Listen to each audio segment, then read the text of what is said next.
चलिए बेटा आज की क्लास स्टार्ट करते हैं। बेटा इससे पहले वाली वीडियो में क्लास 12 के लिए हमने गुडविल चैप्टर स्टार्ट किया हुआ है और उसको ही हम कंटिन्यूएंसी में आज हमें आगे बढ़ाना है। हमने उसके लिए ऑलरेडी 2 क्लासेस कर चुके हैं। सबसे पहली वीडियो जो थी हमारी गुडविल के लिए, उसमें हमने पूरा थ्योरी पोर्शन कवर करा था और इन डिटेल हमने समझा था। सेकंड पोर्शन में हमें ये देखा था कि कौन कौन से मेथड होते हैं गुडविल को कैलकुलेट करने के लिए। ठीक है, तो हमने बेसिकली पाया था कि 5 तरीके के मेथड्स होते हैं। ठीक है, सिंपल एवरेज प्रॉफिट मेथड होता है, वेटेड एवरेज होता है, सुपर प्रॉफिट मेथड होता है और कैपिटलाइजेशन मेथड के अंदर 2 चीजें हम पढ़ते हैं, जिसके अंदर एक बार हम एवरेज प्रॉफिट को कैपिटलाइज करते हैं और एक बार सुपर प्रॉफिट को कैपिटलाइज करते हैं। ठीक है, फिर हमने ये देखा था कि हमें सबसे पहले average profit, simple average profit के साथ हमने कॉन्सेप्ट को स्टार्ट करा था। उसके 6 क्वेश्चन समझे थे हमने और प्लस जो सिंपल एवरेज प्रॉफिट मेथड था उसका फॉर्मूला क्या होता है गुडविल को कैलकुलेट करने के लिए। सेकंड थिंग, उस फॉर्मूले के अंदर जो भी टर्म्स यूज होते हैं उसको भी हमने इन डेप्थ समझा था। प्लस आज जो हम टॉपिक करने वाले हैं इसका बेसिक कॉन्सेप्ट इससे पहले वाली वीडियो में हम डिस्कस कर चुके हैं, यानी कि प्रॉफिट का एक्चुअल मीनिंग क्या होता है। और हम जब प्रॉफिट को कंसीडर करेंगे आज की क्लास में तो उसके अंदर हमें एडजस्टमेंट क्या क्या करनी होगी। यानी कि प्रॉफिट क्या है कि अगर मान लीजिए हम किसी फर्म में जा रहे हैं एडमिट होने के लिए, यानी कि एज अ पार्टनर हम वहां पे एडमिट हो रहे हैं, ठीक है, या फिर हम अपनी फर्म को किसी को सेल कर रहे हैं, ठीक है, तो कुछ भी हो सकता है एग्जांपल के तौर पे, तो ठीक है। लेकिन हम प्रॉफिट को क्या कंसीडर करेंगे, तो प्रॉफिट के अंदर सिर्फ नॉर्मल प्रॉफिट होना चाहिए, उसके अंदर कोई भी एबनॉर्मल इफेक्ट नहीं होना चाहिए। यानी कि अगर प्रॉफिट के अंदर कोई एबनॉर्मल लॉस ऑलरेडी माइनस है तो वो हर साल नहीं होगा, एबनॉर्मल लॉस को हम ऐड कर देंगे। और अगर प्रॉफिट के अंदर कोई एबनॉर्मल गेन एडेड है तो वो एक एबनॉर्मल गेन है, main activity of the business से नहीं है, तो हम क्या करेंगे उस प्रॉफिट को हम क्या करेंगे जो एबनॉर्मल नेचर का प्रॉफिट है उसको प्रॉफिट में से डिडक्ट कर देंगे और एक नॉर्मल प्रॉफिट जो है हम उसे फाइंड आउट करेंगे और उसके हिसाब से गुडविल की कैलकुलेशन करेंगे। ठीक है बेटा, तो इस चीज को हमने पूरा डिटेल में समझा था। प्रीवियस वीडियो में एक एग्जांपल लिया था, वो करा था और 6 क्वेश्चन सॉल्व करे थे। अब आज हमें खाली एडजस्टमेंट ऑफ जो प्रॉफिट है उसके सीधे क्वेश्चन स्टार्ट करने हैं। ठीक है, क्वेश्चन नंबर 7 से स्टार्ट करते हैं। सबसे पहले हमारा क्वेश्चन क्या दे रखा है, इसमें क्वेश्चन में हमें गिवन है Ram and Mohan were the partner sharing profit and losses in the ratio 2:1। Ram और मोहन पार्टनर्स हैं, प्रॉफिट शेयरिंग रेशियो है इनका 2:1। They admitted Shyam as a partner for 1/5 share in the profit. Ram Mohan partner है, शाम को वो एडमिट कर रहे हैं। अभी तक की चीजें हमारे लिए इररिलेवेंट है क्योंकि हमें खाली वैल्यूएशन ऑफ गुडविल करनी है, गुडविल की कीमत निकालनी है, तो उसके लिए ये इंफॉर्मेशन अभी हमारे लिए किसी काम की नहीं है। हमें तो बस इतना पता है कि हाँ श्याम आएगा तो उसे गुडविल के पैसे देने पड़ेंगे, तो उसका हिस्सा हमें निकालना पड़ेगा। ठीक है, लेकिन वो सब चीजें अभी ना ही बुक में पूछी गई है ना ही हमें फाइंड आउट करनी है, हमें तो टोटल गुडविल बस यहाँ पे निकालनी है। अब आगे का क्वेश्चन जो है वो इंपॉर्टेंट है पोर्शन, अब उसको समझते हैं। For this purpose, the goodwill of the firm was to be valued on the basis of 3-year purchase।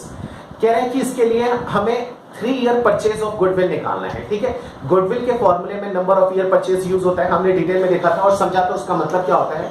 मैंने यहाँ पे लिख रखा है क्वेश्चन नंबर 7 में number of year purchase 3 years, हमें 3 years number of year purchase given है। Next हमें क्या गिवन है, कह रहा है कि क्वेश्चन में of last 5 years average profit. 3 year purchase जो है वो पिछले 5 साल का एवरेज प्रॉफिट के ऊपर हमें अप्लाई करना है। ठीक है, तो मैंने पिछले 5 साल के यहाँ पे प्रॉफिट भी लिख दिए, 16, 17, 18, 19 एंड 20। ठीक है, 31 मार्च को हर साल हमारा ईयर एंड होता है। दे रखा है कि 1,25,000 का प्रॉफिट है, 1,187,500, 62,500 का हमारा लॉस है और 1,25,000 का हमारा प्रॉफिट है। ठीक है, हम इस चीज को कंटिन्यू कर चुके हैं। अब आगे समझते हैं। कह रहे कि calculate the goodwill of the firm after adjusting the following.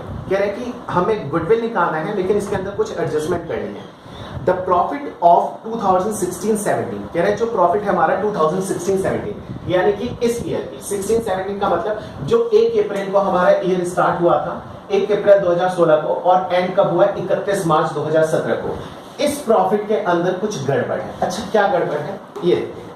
ये कह रहा है was calculated after charging 25,000 for abnormal loss of goods by fire. ठीक है बेटा, हमने इसको बहुत डिटेल में समझा था और एक बार फिर से रिपीट करते हैं। अगर मान लीजिए आप आ रहे हैं और मेरी फर्म परचेज कर रहे हैं, तो मेरी फर्म परचेज करने के लिए आप जब मेरे रेगुलर प्रॉफिट को चेक करोगे कि मैं नॉर्मली प्रॉफिट अर्न कितना करता हूं, तो आप कौन सा प्रॉफिट देखोगे? मेरे एबनॉर्मल प्रॉफिट्स को काउंट करोगे और एबनॉर्मल लॉस को आप कंसीडर करोगे, या फिर मेन एक्टिविटी जो है उससे जो मैंने प्रॉफिट अर्न करा है आप उसको कंसीडर करोगे? डेफिनेटली हम किस चीज को कंसीडर करते हैं? जो मेन प्रॉफिट होता है, मेन एक्टिविटी से जो हमारा प्रॉफिट होता है हम उसको कंसीडर करते हैं। अगर इसके अलावा कोई और प्रॉफिट या फिर लॉस, प्रॉफिट अगर एडेड है तो हम उसको लेस कर देंगे, और कोई एबनॉर्मल लॉस उसमें से डिडक्ट हो चुका है तो हम उसको ऐड कर देंगे, सो दैट कि हम अपना नॉर्मल प्रॉफिट कैलकुलेट कर सकें। ठीक है, तो क्वेश्चन के अंदर गिवन है कि 2016-17 के अंदर जो हमें 1 लाख का प्रॉफिट हुआ है, इसमें क्या हो चुका है कि इस ईयर में हमारे गोडाउन में आग लग गई थी, और आग लगने की वजह से हमें एक लॉस हुआ था जिसकी कीमत कितनी है? 25,000 की लॉस है। ठीक है, वो 25,000 का लॉस जो है इस प्रॉफिट में से हम ऑलरेडी माइनस कर चुके हैं। तो बेटा एक बात बताओ, जब किसी की आप फर्म खरीदोगे तो गुडविल की कैलकुलेशन के लिए हम उस लॉस को क्या कर देंगे? रिवर्स कर देंगे, यानी कि यहाँ पे एड बैक कर देंगे, क्योंकि आग हर साल नहीं लगेगी, वो एक एबनॉर्मल लॉस, एबनॉर्मल नेचर का जो है लॉस है। तो एबनॉर्मल को हम क्या करेंगे? यहाँ से रिमूव करने के लिए इसमें से 25,000 ऑलरेडी माइनस है, तो अब मैं क्या कर दूंगा? उसको ऐड कर दूंगा, सो दैट कि हमारा जो है नॉर्मल प्रॉफिट फॉर्म का निकल के आ जाए। अब हम इसके आगे इनकी कैलकुलेशन कर देंगे। ठीक है, सबसे पहले क्या निकल के आ जाएगा? 1,25,000 का तो 125 ही रहेगा, इसमें कोई चेंजेस नहीं है। इसके अंदर 25,000 और ऐड हो जाएगा, तो ये हो जाएगा 1,25,000। यहाँ पे आ जाएगा 187,500, यहाँ पे आ जाएगा 62,500, यहाँ पे आ जाएगा 1,25,000। अब इन सब का हम करेंगे टोटल। जब टोटल करेंगे तो यहाँ पे हमारा निकल के आ जाएगा क्या? Total profit. ठीक है, चेक करते हैं टोटल प्रॉफिट कितना निकल के आता है हमारा।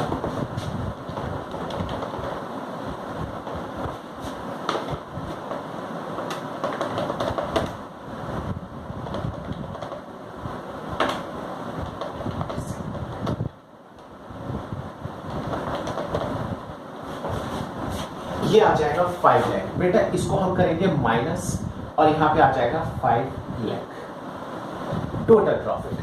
अच्छा, टोटल प्रॉफिट कितना आ गया? हमें सिंपल एवरेज निकालना है। क्या? सिंपल एवरेज प्रॉफिट कैलकुलेट करना है। उसके लिए हम क्या करते हैं? जो भी हमारा टोटल प्रॉफिट है उसे हम डिवाइड कर देते हैं नंबर ऑफ ईयर से, जितने भी साल का हमारा प्रॉफिट होता है। यहाँ पे हमारा कैलकुलेट होकर आ जाएगा क्या? 1 लाख, 1 लाख रुपए का हमारा प्रॉफिट कैलकुलेट होकर आ जाएगा। अब हमारे गुडविल निकालने का जो फॉर्मूला होता है वो हमने क्या देखा था? Simple average profit into number of years purchase. ठीक है, अच्छा सिंपल एवरेज प्रॉफिट कितना निकल के आया है? 1 लाख। अच्छा क्या कहते हैं, नंबर ऑफ ईयर परचेज कितना दे रखा है? 3, तो 3 से मल्टीप्लाई कर देंगे और ये हमारा आंसर निकल के आ जाएगा कितना? 3 लाख। ठीक है बेटा, क्वेश्चन नंबर 7 हमारा ओवर हो गया है। अब स्टार्ट करते हैं क्वेश्चन नंबर 8। चलिए बेटा क्वेश्चन नंबर 8 को रीड करते हैं और उसको कंटिन्यू करते हैं। दिव्या परचेज ज्योतिष बिजनेस विद इफेक्ट फ्रॉम 1 अप्रैल 2020। बेटा दिव्या है जो कि ज्योति का बिजनेस परचेज करना चाहती है, और ज्योति क्या करेगी कि उससे थोड़े पैसे एक्स्ट्रा चार्ज करेगी, जितना उसका बिजनेस का अमाउंट है उससे ज्यादा। क्यों? क्योंकि उसने पिछले कई सालों में काफी मेहनत करी होगी, एक गुडविल क्रिएट करा होगा और उसको उस गुडविल का पैसा चाहिए होगा। ठीक है, आगे लिखा है प्रॉफिट शोन बाय ज्योतिष business for the last 3 financial year ending 31 मार्च हुआ। हमें 2018, 19 और 2020 का हमें प्रॉफिट गिवन है। क्या क्या गिवन है वो देखते हैं और कंटिन्यू करते हैं। सबसे पहले 31 मार्च 2018 का हमें प्रॉफिट गिवन है 1 लाख रुपए। हाँ जी, हमने लिख लिया है। फिर लिखा है 1,25,000 का प्रॉफिट है 2019 में, हमने वो भी लिख लिया है।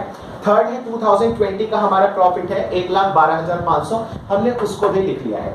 ठीक है, अब आगे कंटिन्यू करते हैं। ठीक है, अच्छा इन तीनों ही प्रॉफिट के अंदर कुछ ना कुछ एडजस्टमेंट दे रखी है।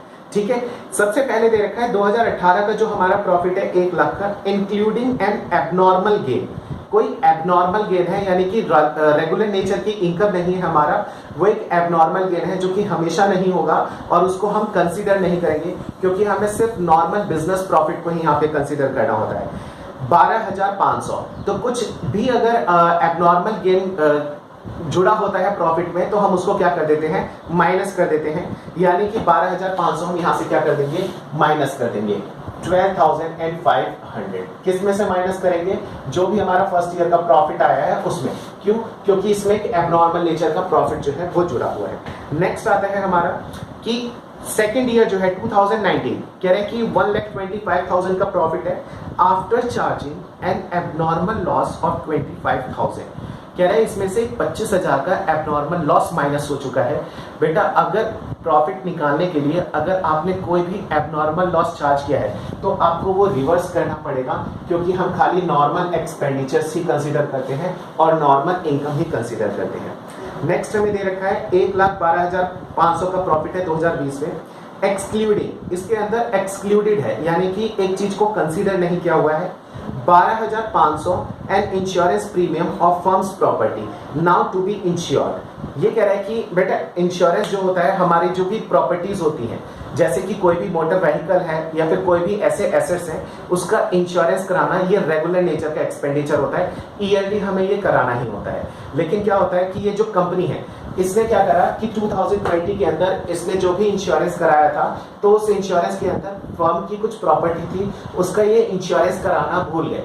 अच्छा, अगर वो इंश्योरेंस कराना भूल गए तो क्या वो हमारा खर्चा काउंट नहीं होगा, वो एक्सपेंडिचर हम काउंट नहीं करेंगे? नहीं, वो सिर्फ हम पर्टिकुलर ईयर में भूले हैं, बाकी आगे जितने भी नेक्स्ट ईयर होंगे उस हर साल में हमें ये सब काम करना ही पड़ेगा, खर्चे को ट्रीट करना ही पड़ेगा और हमारे प्रॉफिट में से वो माइनस होगा भी। तो इस साल में हम क्या करेंगे, उस खर्चे को यहाँ से माइनस कर देंगे, उसका अमाउंट है 12,500।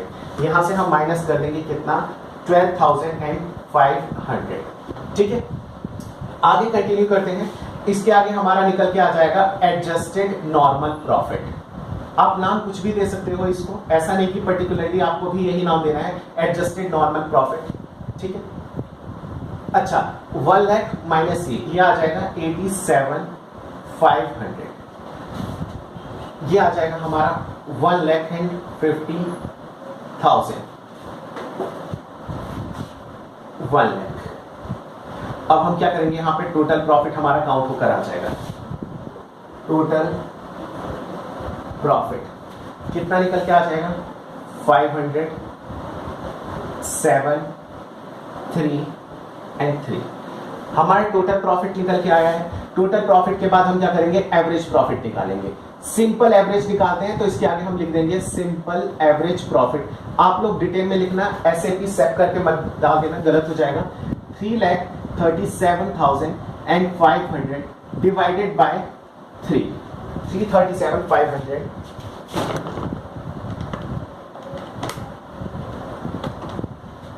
1,12,500 1,12,500 1,12,500 हमारा एवरेज प्रॉफिट आ गया। गुडविल निकालने का फॉर्मूला हमारा क्या होता है, गुडविल निकालने का फॉर्मूला होता है simple average profit into number of years purchase. ठीक है, अच्छा सिंपल एवरेज प्रॉफिट हमें कितना दे रखा है, 1,12,500। ठीक है, अच्छा आगे कंटिन्यू करते हैं। क्वेश्चन में आगे क्या हमें दे रखा है बेटा, क्वेश्चन में आगे दे रखा है calculate the value of the firms goodwill on the basis of 2 year purchase of average profit of last 3 years. बेटा नंबर ऑफ ईयर परचेज हमें 2 गिवन है, हम यहाँ पे लाके 2 से मल्टीप्लाई कर देंगे, कितना निकल के आ जाएगा, ये निकल के आ जाएगा 12,500, 25,000 हो जाएगा, 2 लाख, 2,25,000। ये आ गया हमारा क्वेश्चन नंबर 8 का आंसर। ठीक है बेटा, चलिए अब स्टार्ट करते हैं क्वेश्चन नंबर 9। बेटा क्वेश्चन नंबर 9 रीड करते हैं, क्या चीज हमें गिवन है। इसमें गिवन है Abhay, Bhanu and Charu are the partner sharing profit and losses equally. ABC short में हम रीड करते हैं, अभय, भानु और चारू को ABC पार्टनर से प्रॉफिट शेयरिंग रेशियो इक्वल है। They agree to admit Daman for equal share of profit. वो डी को एडमिट कर रहे हैं इक्वल शेयर के लिए। अभी तक की इंफॉर्मेशन हमारे लिए जो है बेकार है, आगे बढ़ते हैं।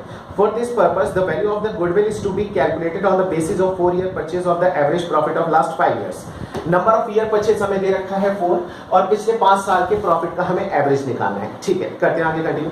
हमें प्रॉफिट दे रखे हैं 2016 का दे रखा है 1,50,000, 17 का दे रखा है 3,50,000, 18 का दे रखा है 5 लाख, 19 का दे रखा है 7,10,000 और 18 का हमें दे रखा है 5,90,000 का लॉस। हाँ ठीक है, हमने सारी चीज सही लिखी हुई है। अब क्वेश्चन को आगे बढ़ाते हैं। ये मैंने खाली क्वेश्चन का जो भी सिंपल पार्ट था वो नोट कर दिया। अब आगे की चीजें समझते हैं। आगे लिखा है ऑन 1 अप्रैल 2019, 1 अप्रैल 2019 यानी कि ये बात कर रहा है 31 मार्च यहाँ की, है ना। इस साल के पहले दिन में क्या हुआ था? 1 अप्रैल 2019 को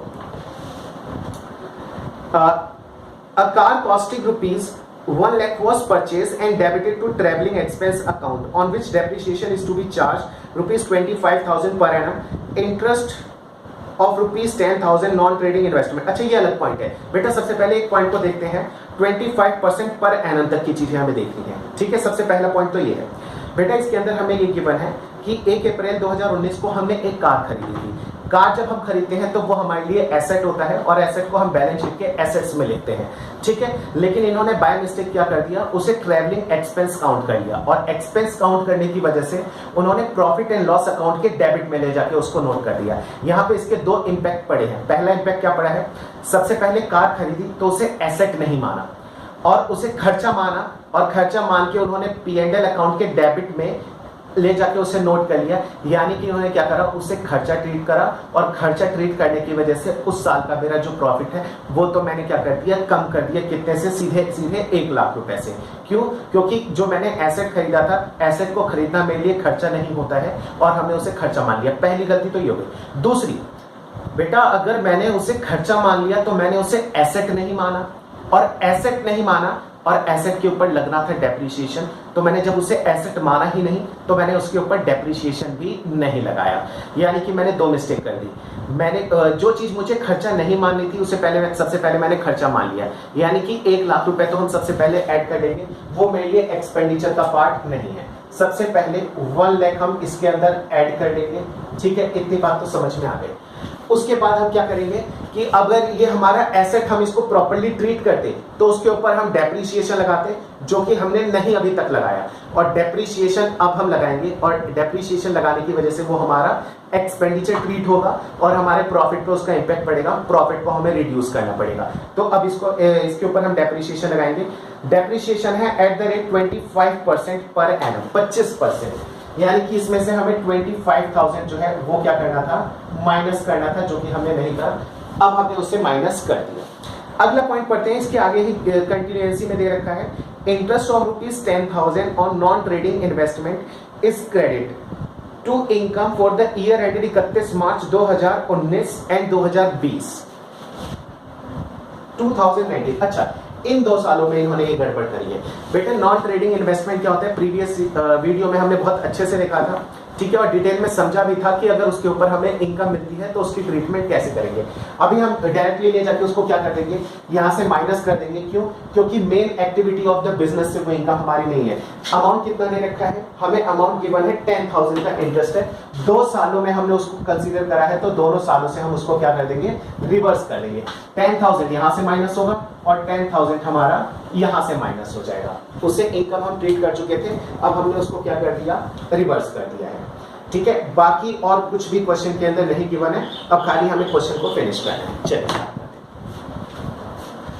ये हमारा एडजस्टमेंट तो हो गई, लेकिन एडजस्टेड नॉर्मल प्रॉफिट अब यहाँ नहीं आएगा, इसको हमें थोड़ा और आगे बढ़ाना पड़ेगा। हम यहाँ पे इसको लिखते हैं, ठीक है। 1,50,000 का 1,50,000 ही रहेगा। सेकंड आ जाए 350 का, इसका भी हमारा 3,50,000 ही रहेगा। थर्ड आ जाता है 5 लाख, इसका 5 लाख ही रहेगा। फोर्थ आ जाता है 7, 10 पे से 7 जाएगा तो ये कितना बच जाएगा, सॉरी 10,000 जाएगा तो 7 लाख बचेगा। 5,90,000 ये खुद माइनस का है। अब इसको देखते हैं, चेक करते हैं। 5,90,000 5,90,000 इसमें हमें ऐड करना है, हमें ये लेस करना है, और ये भी हमें क्या करना है, लेस करना है। तो हमारा ये जो प्रॉफिट है ये हो जाएगा 5,25,000 का लॉस। ये जो लॉस है मेरा 5,90,000 का, इसमें मैं ऐड करूंगा और ये दो चीजें लेस करूंगा, तो अल्टीमेटम ये मेरा लॉस कितने का रह जाएगा, 5,25,000 का। एट लास्ट हम क्या करेंगे, इसका टोटल कर देंगे।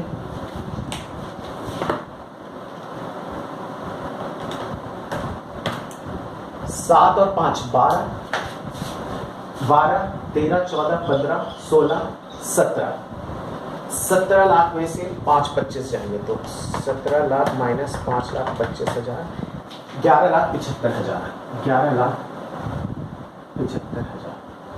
ठीक है, ये आ गया क्या हमारा, ये है हमारा टोटल प्रॉफिट। अब हमें क्या फाइंड आउट करना है, यहां पे करते हैं आगे का क्वेश्चन। हमें निकालना है average profit, simple average profit. Simple average profit कैसे निकलता है, टोटल प्रॉफिट है 1175, 11,75,000 डिवाइडेड बाय 5। ठीक है, 1175 डिवाइडेड बाय 5, यह आ जाएगा 2,35,000। ठीक है, नेक्स्ट अब हमें निकालना है गुडविल। गुडविल का फॉर्मूला क्या होता है, गुडविल का फॉर्मूला होता है simple average profit into number of years purchase. ठीक है, सिंपल एवरेज प्रॉफिट कितना है, 2,35,000 इनटू है 4, 2,35 का 4,70 और 4,70 का 4,4 8, 9,40,000, 9,40,000। एक बार चेक कर लेते हैं, इंटू 4, 9,40 सही है, वो आंसर एक बार चेक कर लेते हैं, आंसर कितना आ रहा है। क्वेश्चन नंबर 9, बेटा आंसर भी 9,40,000 आ रहा है। क्वेश्चन नंबर 9 हमारा ये कंप्लीट हो गया है, अगर आपको नोट करना है नोट कर लीजिए। अब हम स्टार्ट करते हैं क्वेश्चन नंबर 10। बेटा क्वेश्चन नंबर 10 रीड करते हैं। इसमें लिखा है Arun and Bharat are the partner sharing profit in the ratio 3:2। They decided to admit Manu as a partner from you. ठीक है, Manu will be given 2/5 share of the profit। ठीक है, अब आगे की चीज पढ़ते हैं, ध्यान से पढ़ेंगे, वो मेन हमारा क्वेश्चन का पार्ट है। Goodwill of the firm will be valued at 2 year purchase of 3 years normal average profit. 2 year purchase है, 3 इयर्स का हमें एवरेज प्रॉफिट निकालने में लिख चुका हूँ। बेटा पिछले क्वेश्चन में मैंने यहाँ पे एक गलती कर दी थी, वहाँ पे 3 ही लिखा हुआ था, बल्कि 5 इयर्स का प्रॉफिट था। ठीक है, चलिए आगे कंटिन्यू करते हैं। कहाँ गया क्वेश्चन, हाँ ये लिखा है profit of the previous 3 years ended 31 मार्च हुआ। कह रहा है 2020 का प्रॉफिट दे रखा है 30,000। अच्छा मैंने उल्टा उतार दिया है, रिवर्स, कोई नहीं, इसको हम यहाँ पे रब कर देते हैं और इसको फिर से ले देते हैं। ठीक है, हमें कितना कितना प्रॉफिट गिवन है बता देता हूँ। 2020 का है 30, 2020 का है 30,000 का प्रॉफिट। ठीक है, आगे हमें क्या गिवन है, 2019 का गिवन है 80,000 रुपए का, यहाँ पे गिवन है 80,000 रुपए का लॉस। अच्छा, और 2018 में गिवन है 1,10,000 का प्रॉफिट, 1,10,000। ठीक है, चलिए आगे कंटिन्यू करते हैं। अब आगे हमें अब क्या क्या गिवन है क्वेश्चन के अंदर, हमें गिवन है 2020 में after debiting loss of stock by fire.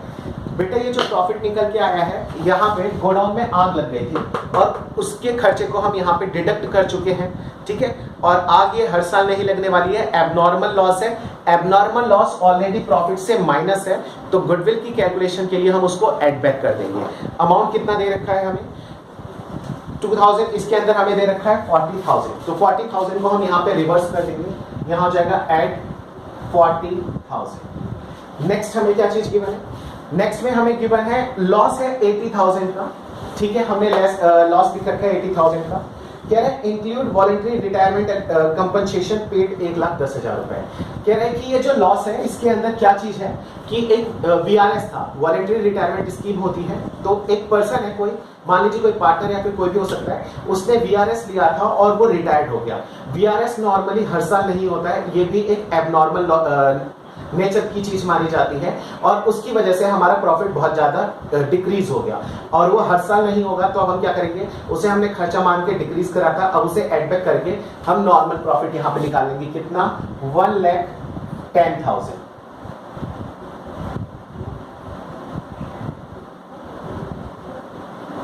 ठीक है, नेक्स्ट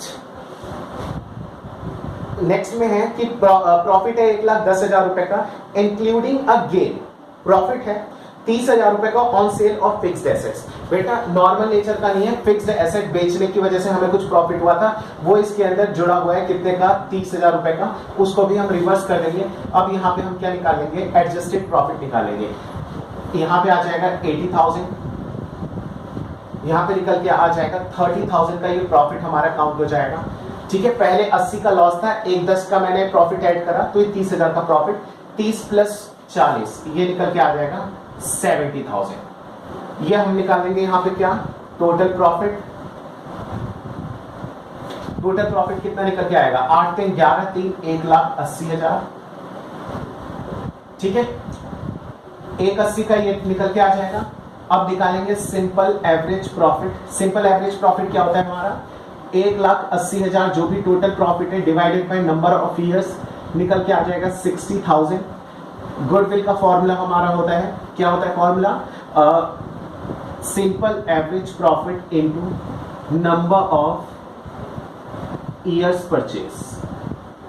ठीक है, सिंपल एवरेज प्रॉफिट हमारा कितना दे रखा है, 60,000 into number of year purchase कितना है हमारा, वो हमें गिवन है 2। हमारा आंसर निकल के आ जाएगा 1,20,000 रुपए। क्वेश्चन ओवर हो चुका है बेटा। हमने इस वीडियो के अंदर क्वेश्चन नंबर 7, 8, 9 एंड 10 कंप्लीट कर लिया है। बाकी के 3 क्वेश्चन बचे हैं जो कि एवरेज प्रॉफिट मेथड के हैं, 11, 12 एंड 13। इसे हम नेक्स्ट क्लास के अंदर फिनिश करेंगे। नेक्स्ट क्लास में 3 क्वेश्चन करेंगे, इसमें 4 कर लिए हैं, और फिर उसके नेक्स्ट में हम एक कॉन्सेप्ट समझेंगे जो कि बहुत अच्छा है, वेटेड एवरेज प्रॉफिट मेथड का। चीजें बहुत आसान है, खाली इसके अंदर एक चेंज करना है, लेकिन हाँ उसके पीछे कॉन्सेप्ट क्या है, रीजन क्या है, वो सब चीजें जानेंगे, और वो कब अप्लाई किया जाता है, हमारा प्रॉफिट का क्या नेचर है, कैसा ट्रेंड रहता है, तब हम वेटेड एवरेज को अप्लाई करते हैं, और करना ज्यादा बेहतर होता है, और कब सिंपल एवरेज निकालना ज्यादा बेहतर होता है, ये सब चीजें हम नेक्स्ट क्लास में सीखेंगे। ठीक है बेटा, थैंक यू।